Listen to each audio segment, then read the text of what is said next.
5 days since I served my STBXW30F of 7 years, now everyone is piling on me to talk to her. I have made a decision to go NC after serving my wife 5 days ago. I am refusing to see or talk to her and everyone is piling on to talk to her. It's driving me nutty, messages and calls 24/7. What can I say to these people to get them to back off without being rude? These are my friends, family, people I want to remain in contact with after the divorce is finalized. Some background: we dated from the age of 20 and married when she became pregnant with our son. Our marriage was great. We got another kid, a daughter 2 years after the first, and have had excellent intimacy, good communication, good finances. We owned our house. We had a cat. Kids are well balanced and doing well. We were happy, or so I thought. Then about 4 months ago, my wife, let's call her Sue, came home from work gushing about this new manager they got. Let's call him Frank. I felt uneasy right away, like something was off. I smiled and asked a few questions, like if he was married, did he have kids, where did he live, etc. She tells me he is on his second marriage and have 4 kids in total. I was thinking this was probably a crush. I have had those, but they usually pass.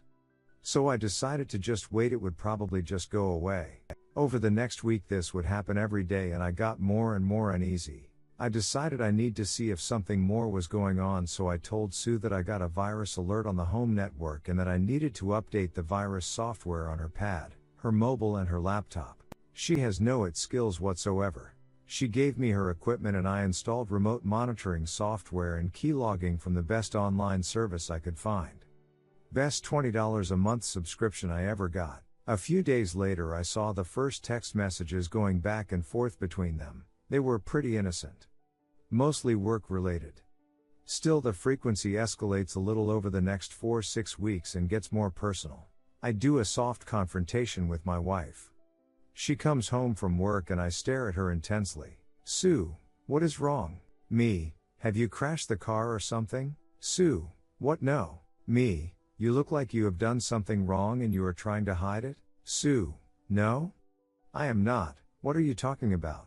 Me, you look guilty of something? Are you lying to me?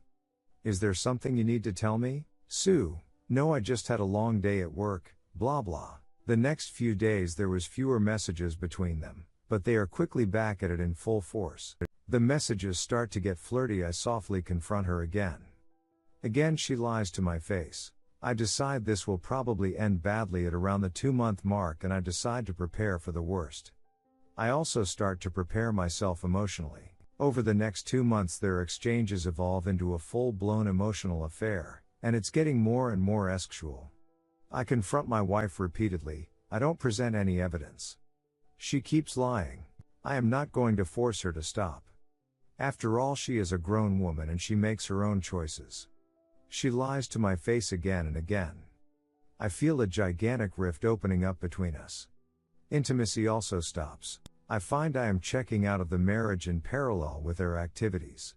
I am devastated but working out a lot and steeling myself for the reality that the only likely outcome at this point is divorce. I get a lawyer, I prepare the paperwork, and I even hire a guy to be on standby to serve her if and when I decide to pull the cord.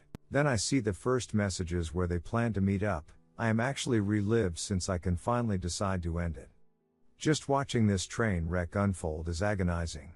I rent a room on the same floor on the day they are planning to meet up and I get my guy ready to serve her in the hotel. D-Day arrives, she lies and tells me she has to work overtime. I drive to the hotel and wait for her to arrive. Me and the guy I hired to serve her go up about 10 minutes after she gets into the elevator and we go up to her floor. The elevator needed a keycard. It is the only reason I rented a room. We go to the door, I hear moaning, so they are already at it. I hide around the corner and he bangs loudly on the door. They go quiet. Frank, what is it? Serving guy, I have a urgent delivery for Sue. Sue, what is it? Serving guy, I don't know ma'am, I have just been told it's urgent. It has to be delivered to you right now. And after some more back and forth the wife finally opens the door in a robe. Serving guy, Sue last name? Wife, yes. She gets the envelope and I pop out to sign the form. My wife sees me and just goes white. I sign the papers I need to sign and walk over to her. She doesn't move, I don't know what is going on with her, she looks confused to say the least. Like what she is seeing doesn't compute. I had prepared for this moment. I look into the room. Me, hey Frank, show yourself, I know you were in there. He looks around the corner and is obviously scared. Did you enjoy my wife, Frank? Or is it lying to your own wife that gets you off? Or is it having several mistresses at once, Frank? Is it lying to and cheating on everyone? Is that it? Frank, silence. Then I look at my wife. Me, so you didn't really think you were the only side chick this guy had, did you? You are one of 3 as far as I know. I just made this up, I have no idea if he has other mistresses than my wife. I just needed to be mean and ruin what they had going on. Me, Sue. Listen to me, you are single now, so don't let me disturb anymore, you can go back to continue your activities. Then I stormed off. I started crying, but I wasn't going to let them see that, so I ran down the stairs instead of waiting for the elevator. On my way I heard this primal scream from my wife that was unlike anything I had ever heard before. I took a lot of solace in that scream the last few days. I got in my car and ugly cried for hours. Now I am mostly over it, I am glad it's done. I can move on. I feel liberated actually. I told the kids, they are staying with my parents for now. I even started to flirt with a work college and I have got on Tinder. I am chatting with a few women and it's a great boost for my ego. I am not looking for anything physical or serious. I will probably never trust anyone enough to have long-term relationship again anyway. I haven't talked to my wife since, she floods me with messages that I just ignore.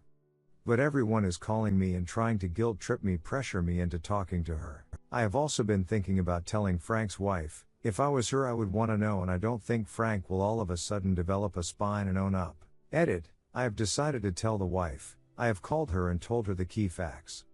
She didn't believe me outright, so I am meeting her at a coffee shop within the hour. I have also started to ask the people that call me to ask her why I am not talking to her. It seems to slow down the barrage. Update, 5 days since I served my STBXW30F of 7 years. Now everyone is piling on me to talk to her. Firstly, thank you everyone for your input. It helped me a lot. I have managed to get rid of most callers. There are only a few stragglers left still trying to pressure me. I met with Frank's wife, more on that further down. The 2 best responses turned out to be 1. Why don't you ask her why we are not talking? This was very effective. 2. Follow up if number 1 didn't work. Imagine the trauma Sue has inflicted on me for me to go no contact. You pressuring me is adding a lot to my stress. Will you pay for my psychotherapy if I have a total mental breakdown? No? Okay, maybe you should stay out of this then. A-okay. Click. Secondly, I think I need to clarify a little. Many seem to think that I had full control and executed a flawless maneuver. The entire day, apart from the 10 minutes when I confronted her, I was a total mess. It took me 2 months of steeling myself and preparation to be able to pull off the 10-minute confrontation. I was hoping she would turn around at the door and come back down.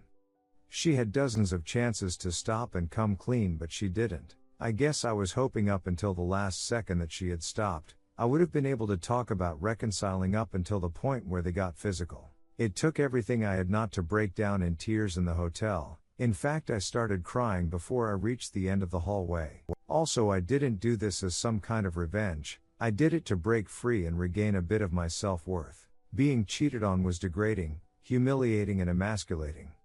I am a shell of my former self. I do realize that this is because I loved her with all of my heart, and it's why I decided to go NC. I don't think I am strong enough yet to face her without breaking down. And I will never ever again show any weakness in front of her or anyone that might convey that to her. Asking the questions to Frank, surprising and confronting my wife was all about me.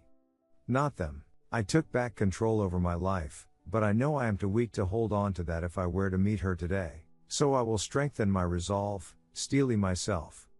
I will never again show her any kindness or consideration. For her I will be nothing but a rock-hard, ice-cold, emotionless, indifferent ex-husband. I will burn her and Frank's life to the ground once the divorce goes through. Until then I will work on bettering myself and getting on with my life. F them. They can do whatever they want, I can't control their choices, I can only control my own. Many have asked how I can be this cold and calculating. I think a few even called me crazy. I don't see it like that. Let me be clear, I don't enjoy this at all. I see it as absolutely necessary actions for my own well-being and sanity. Life is change. My marriage in this case developed gangrene, so I am cutting it off before it affects more of my body and causes permanent damage. I have also decided to not flirt or do anything on Tinder. It was a nice ego boost, but I am in a vulnerable state. And I might cause someone else pain since I am not really in control of my emotions at this point. It would be selfish of me to expose anyone else to potential pain just to stroke my own ego. I met with Frank's wife yesterday. We talked for hours at the coffee shop we met. She was devastated. She called Frank and confronted him with me next to her on screen. He begged, pleaded, all the usual stuff. She had been preparing for this as we talked, but still she broke down and just hung up on him in the end. She ended up spending the night in my new apartment in the spare room. She just couldn't go home and face him. We talked all night and it was cathartic to be able to vent my anger with someone that understood what this betrayal feels like. I heard her crying herself to sleep last night. It was heartbreaking. I wanted to go and hug her, but I didn't want to make it weird or make her uncomfortable. I will ask her today if I can do anything to help. I have told her she can stay as long as she wants. Nobody knows about the apartment besides me. It's small and doesn't have a lot of furniture, but it has plenty of food and all the amenities you would need. She is trying to get her head on straight before facing Frank. Frank has been blowing up her phone with messages and apologies. When I left for work this morning, she still haven't responded to any of them. The only person I have talked to beyond message 1 and 2 is my wife's mother. I like her, she is very nice and she has always made me feel welcomed and cared for. She told me that my wife would be committed to a mental facility due to talking about terminal self-harm. She has been in a bad way apparently since the hotel. I told her that she is no longer my responsibility. She made these choices, she will need to deal with the consequences. I would appreciate it if she didn't update me on my wife since it was already painful enough and that I needed distance to properly separate myself from her. I informed her that there is absolutely 0% chance of reconciliation. The divorce will go through, we will not communicate at all outside of issues related to our children. And that will all be done in writing. I have enough just dealing with myself at the moment. So I am not as strong as many seem to think. I managed to pull myself together just enough to cut the cord after 2 months of intense effort. And I would probably devolve into a sobbing mess if I met her today. I need time to heal and everyone calling prevented that. So thank you again Reddit for helping me fend off the well-meaning people that were injecting themselves into my relationship on my wife's behalf. You guys are awesome.